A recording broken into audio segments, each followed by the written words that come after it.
Hi, hello, good morning, everybody. Kulumbai. I'm Father David Soundarraj, the principal of St. John's Higher Secondary School, Barama. Be schoola जाहैबाय जोंनि बङाइगाव डायसिसनि आन्डाराव जायो आरो बे डायसिसनि प्रेसिडेन्टआ जाहैबाय बिशपआ जाहैबाय थमास पुलापलिल आरो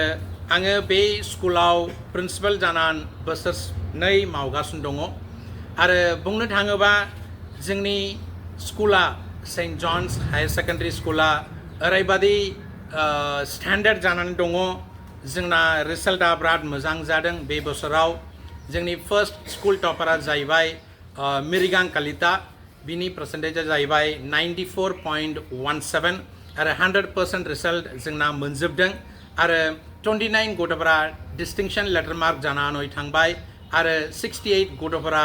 फर्स्ट डिविजन लानानै थांबाय आरो गासैबो सेकेन्ड डिविजन जायफोरा बिनि उनाव दङ बिसोर गासैबो सेकेन्ड डिविजन लानानै थांबाय बेनिखायनो बे बोसोरनि रिजाल्टआ बिराद मोजां जाजोबदों बेनिखायनो आं इसोरखौ हामबाय होनोसै आरो जोंनि टिचार्सफोर माने फेकाल्टी मेम्बार्सफोर दङ बिसोरखौ जोङो हामबाय होनोसै मैखोमै आङो गार्डियान्सफोरखौबो हामबाय होनो गोसो जायो मानोना बिसोरनि सापर्ट गैयाबा गथ'फोरा बिराद मोजाङै फरायनो हानाय नङामोन बेनिखायनो गार्डियान्सफोरखौबो हामबाय होबाय आरो लोगोसे आङो स्टुडेन्ट्सफोरखौ हामबाय होबाय मानोना बिसोरो गोसो होनानै फरायदों लेखा फरायदों बे परिखानि थाखाय थामथिम जादों लागार फागार खालामनायजों बिराद मोजां रिजाल्टखौ होदों जोंनि स्कुलनि थाखाय आरो गावबा गावनि पेरेन्ट्सफोरखौ बिसोरो प्राउड खालामदों बेनिखायनो I wish all of them all the very best all the very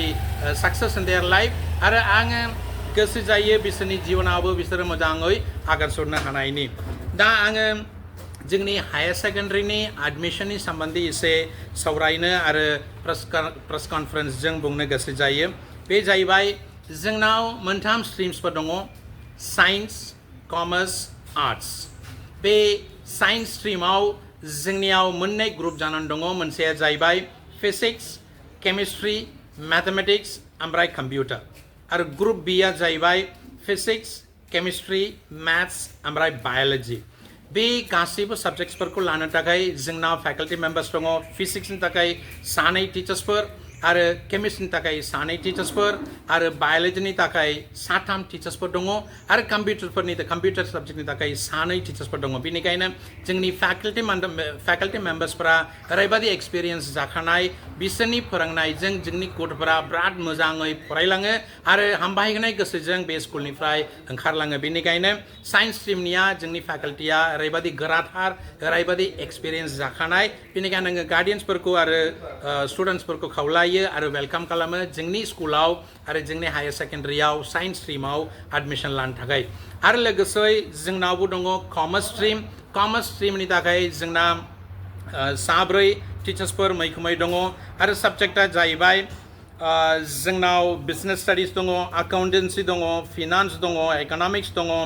आरो लोगोसे मैथमेटिक्सखौबो जों होयो बे गासैबो साबजेक्ट्सखौ लानो थाखाय जोंनाव मैखोमै बे कमार्स फेकाल्टीफोरनि थाखाय 5 टिचार्सफोरखौ लानानै जोङो जोंनि गथ'फोरखौ फरायो बेनिखायनो आं गोसो जायो वेलकाम खालामो गथ'फोरखौ बे बिटिआरनि आरो जोंनि ओनसोलाव थानाय गासैबो गार्डियान्सफोर गथ'फोरखौ आं खावलायो जोंनि स्कुलाव कमार्स स्ट्रिमाव एडमिशन लानो थाखाय आरो लोगोसे जोंनावबो दङ एडमिशन आर्ट्स स्ट्रिमनि थाखाय बेयाव जों होयो पलिटिकल साइन्स इकनमिक्स एजुकेशन जों होयो आरो बे फेकाल्टीखौ लानो थाखाय बे डिपार्टमेन्टखौ लानो थाखाय जोंनाव आरो 5 टिचार्सफोर दङ बेनिखायनो आं खावलायो गासिबो बे ओनसोलनि गथ'फोरखौ जोंनि स्कुलाव जोंनि हायर सेकेन्डारियाव थानाय कमार्स आर्ट्स आरो साइन्स स्ट्रिमाव एडमिशन लानो थाखाय आं नोंथांमोन बयखौबो बरायो